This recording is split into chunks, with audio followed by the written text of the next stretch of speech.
আর মাত্র কয়েক ঘন্টার অপেক্ষা, রাত পেরুলেই ডাকসু নির্বাচনের ভোট গ্রহণ। এবারে ডাকসু নির্বাচনে মোট 471 জন লড়ছেন। মঙ্গলবার প্রকাশিত চূড়ান্ত তালিকায় দেখা গেছে সহ-সভাপতি ভিপি পদে ৪৫ জন, সাধারণ সম্পাদক জিএস পদে ১৯ জন এবং সহ-সাধারণ সম্পাদক এজিএস পদে ২৫ জন প্রতিদ্বন্দ্বিতা করছেন। এর মধ্যে ভিপি পদ নিয়ে চলছে তুমুল আলোচনা সমালোচনা। ভোটের মাঠে লড়াই করে ভিপি পদের বিজয় ছিনিয়ে আনবেন কে?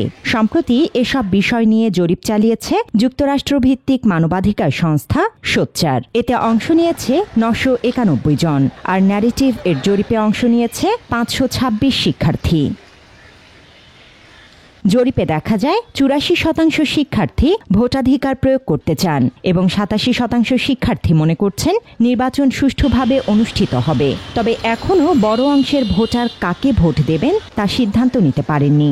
বিশেষ করে নারী ভোটারদের ৫৪% এবং পুরুষ ভোটারদের ২৪% এখনও অনিশ্চয়তায় রয়েছেন। ফলে শেষ মুহূর্তের সুইং ভোটই নির্বাচনের ফল নির্ধারণে বড় ভূমিকা রাখবে বলে মনে করা হচ্ছে।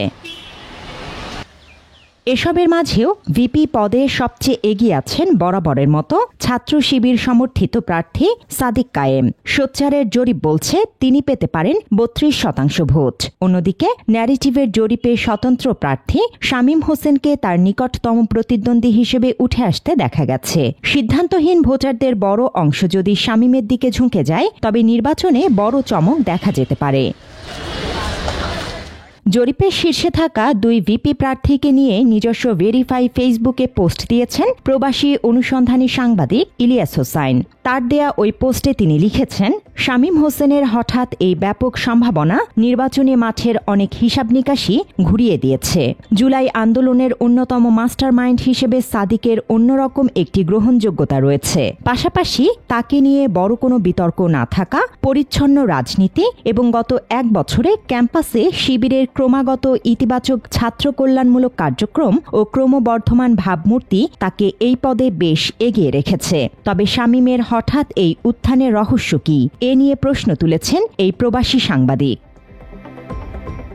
তিনি পোস্টে লিখেছেন, শামীম হোসেন ইংরেজি বিভাগের ২০১৯-২০ সেশনের একজন ছাত্র, মিশুক, সদালাপি এবং ইংরেজি শিক্ষক হিসেবে আগে থেকেই বেশ পরিচিত। ঢাকা বিশ্ববিদ্যালয়ের পূর্ণ স্বায়ত্তশাসন ফিরিয়ে আনা সহ শিক্ষার্থীদের বেশ কিছু দাবির বিষয়ে তার স্পষ্টভাষী বক্তব্যে অল্পদিনেই বেশ জনপ্রিয় হয়ে উঠেছেন।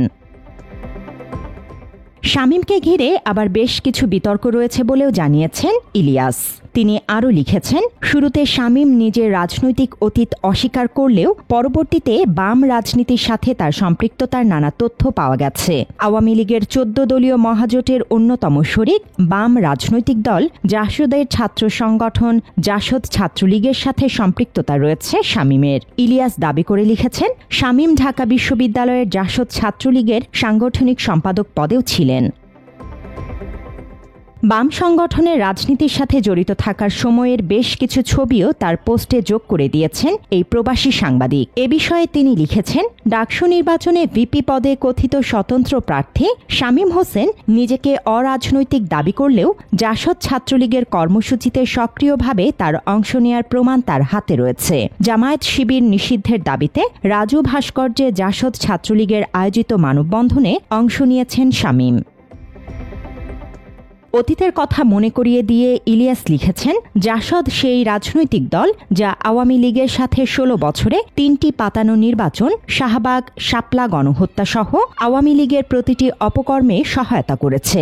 এমনকি সর্বশেষ জুলাই মাসেও আওয়ামী লীগের সাথে যৌথভাবে মাঠে ছিল জাসদ। শামীমের ব্যক্তিগত ফেসবুক প্রোফাইলেও ২০২৪ সালের জুলাই ও আগস্ট মাসে উল্লেখযোগ্য তেমন কোনো পোস্ট পাওয়া যায়নি বলেও জানান এই সাংবাদিক, যা বেশ সমালোচনার সৃষ্টি করেছে। তবে পরবর্তীতে এসব ঘটনার ব্যাখ্যা দেন শামীম। তবে শামীমের এই ব্যাখ্যার বাইরেও কিছু তথ্য হাতে রয়েছে বলে দাবি করেছেন ইলিয়াস।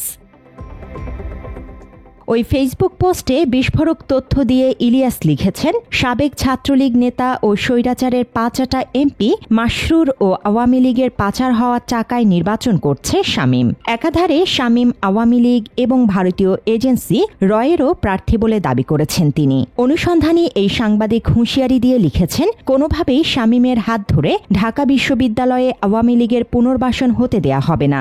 অরাজনৈতিক দাবি করে শামীম মূলত স্বৈরাচার হাসিনার খায়েশ পূরণ করতে চায়। মির্জাফর শামীমের আমলনামা জানানো হয়েছে, বাকি সিদ্ধান্ত ঢাকা বিশ্ববিদ্যালয়ের সচেতন মেধাবী শিক্ষার্থীদের বলেও মন্তব্য করেছেন তিনি। সবশেষ ইলিয়াস হোসাইন লিখেছেন, শিক্ষার্থীদের একটি অংশের অভিযোগ, মূলত ডাকসু নির্বাচনে শিক্ষার্থীদের মনোযোগ আকর্ষণ করতেই শামীম নিজের পরিচয় গোপন করেছে। মির্জাফর হতে সাবধান থাকতে দেশের শ্রেষ্ঠ বিদ্যাপীঠের মেধাবীদের সতর্ক থাকার পরামর্শ দিয়েছেন সাংবাদিক ইলিয়াস। জান্নাতুল ফেরদৌস, বাংলা এডিশন।